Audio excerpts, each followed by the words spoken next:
I think we deserve more than that. If you don't play next year, do you believe it will be because the next franchise or whoever might hire you will not want to hear the constant steroid allegations and all of the other baggage that signing Barry Bonds would bring? You know what, Jim? I'm glad that you brought that up because I don't bring baggage to a team. I've never brought any baggage to a team. I brought my baseball bag, but I don't bring any baggage. I go in the field and I play. But it's the image and the perception, and you know you're going to have to deal with that. Yes, my image isn't the best of all times. Breakthrough in the Bond saga actually came in the form of the Mitchell Report. Released less than a month ago, the Mitchell Report is the result of 2 years of investigation by former Senator George Mitchell into the illegal use of steroids and other performance-enhancing substances by players in Major League Baseball. The report, although naming Bonds as a user of steroids, takes some steam off of him. After years of being portrayed by the media as practically the face of steroids in baseball, Bonds is joined by the likes of 87 other players such as Roger Clemens, Miguel Tejada, and Andy Pettitte on the list of those who allegedly use steroids to enhance their performance. The report also provided examples of how role models taking steroids can damage the conscience of kids. The supplement taken by Mark McGwire during the home run chase of 1998 saw sales rise 1,000% the next year. By the end of 2001, it was reported that 8% of male high school seniors had used that supplement, androstenedione. With that understanding, let me read to you and to the public this statement on behalf of my client, Barry Bonds. The public is going to get the whole truth, not just selectively leaked fabrications from anonymous sources. Come to find out, an asterisk is the least of Barry Bonds' worries. Even Barry would take an asterisk over a stretch in the can. Of course, an indictment does not necessarily mean that he's guilty, but the feds do not bring one unless they think they have enough to win, or at least enough to get Bonds to plead out. Bonds' Myopians have long insisted that he's never tested positive for anything, nor ever committed a crime. Well, according to the indictment, he did test positive for roids, and we're about to find out whether or not he has committed a crime. As always, the cover-up is worse than the crime itself. Had Barry accepted the government's offer of immunity and just told the truth, he would not be in this position. Then he's just a cheater instead of a cheater and a liar and a potential convict. Allegedly. Well, actually, with this indictment, I'm going to change all my allegedlys to probablys. He may not be guilty of perjury or obstruction of justice, but I don't need this to go to trial to know what he is guilty of: extreme arrogance. The arrogance that may have led him to believe that he could get away with cheating and lying to the feds. That's not just arrogant, it's also ignorant, because if there's one thing the feds will not stand for, it's being lied to. He may stay out of the hole because, to quote Charles Barkley, rich people do not go to jail. Well, other than Martha Stewart.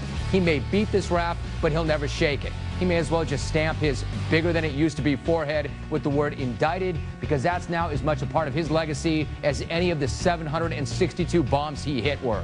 With or without a conviction, Major League Baseball's all-time hit king was a tax cheat, and now we're about to find out if its all-time home run king is a perjurer. How much does it weigh on you to be under investigation by the federal government? It doesn't weigh on me at all. At all. Why not?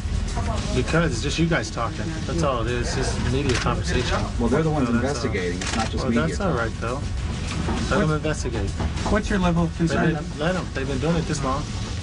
Also, enough about what a sad day this is for Barry Bonds and for Major League Baseball. If by a sad day you mean it's one of the greatest days of Bud Selig's life, then I would agree it's a sad day for MLB. Bud will put on a sad face, but trust me, he is partying hard. The only thing that would have made it better for Bud was if the feds had shut Bonds down in the offseason right before he could run down the hammer. And say this nonsense about how sad it is for Barry. Pathetic, yes, but sad, no. Pathetic is the fact that the guy was already headed straight to the Hall of Fame, and it still wasn't good enough. Pathetic that the guy was already one of the greatest players in the history of the game, but apparently was so jealous of Mark McGwire and Sammy Sosa that he started to load up on beef roids to the point where his head grew big enough that he might float right out of the batter's box and right into a hot air balloon race. I half expected Omar Vizquel to be riding in a little basket right below his melon. So stop waxing on about how sad this is. Sad is somebody leaving the gate open and your puppy getting run over by a car. That's not what this is. This is about a guy who had everything in the world and it still wasn't enough, so he cheated and then he lied about cheating. Probably, and now might be facing jail time because of it. He made his steroid-riddled bed, and now he has to lie down in that bed full of syringes and deal with it. That's not sad. That's appropriate. Again, let's not confuse an indictment with a guilty plea or a conviction, though. That still hasn't happened. He'll still get his day in court, but the court of public opinion convened a long time ago. This is not about to change the way anybody sees Barry. They made up their minds a long time ago. Those who believe that he was a cheater and a roid head will certainly pile on now, and those who insisted that he never did anything wrong probably don't even know what getting indicted means or even care about it. You could show those people tape of Greg Anderson shooting Barry full of beef roids in the on-deck circle, and they'd still insist that he didn't do it. You're not changing their minds. They're not going to let the facts or the truth or something as insignificant as a federal indictment get in the way of their myopia. Then you have the people who think that Bonds cheated, but they just don't care. They want to see how big his head could really get and watch him rake. In other words, nobody's coming off their point. Bonds could end up in jail or stoned at the door in Cooperstown, but in the court of public opinion, this changes nothing at all. With all of the facts laid out, one can finally determine the pros and cons of Bonds keeping the home run record. If he is in fact to keep the record, baseball could possibly be sending the message that it's alright to cheat. But at the same time, if they were to take it away, they run the risk of revoking a record to which could possibly still be legitimate, as Bonds has never been proven to have taken steroids. Although this could change in a very short amount of time, hopefully though after this presentation. My opinion on whether Barry Bonds should or should not keep the new home run record might be a pretty unpopular one. I believe that Bonds should keep the record. Although he may be an arrogant liar who took steroids to improve his performance at a time when most athletes are on the decline, none of this has been proven. And say it becomes proven that he did take steroids around the turn of the century. Well, to that I say it's baseball's fault for not banning steroids in the first place, let alone even testing for them. They cannot revoke a record to which they allowed happen.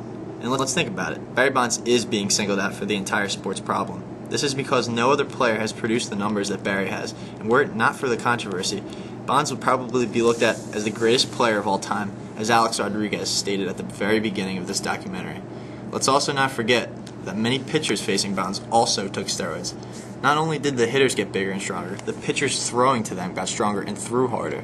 A great example of this comes in the form of Clay Hensley, who gave up the record-tying home run number 755 to Barry Bonds, was suspended by baseball in 2005 for steroid use himself.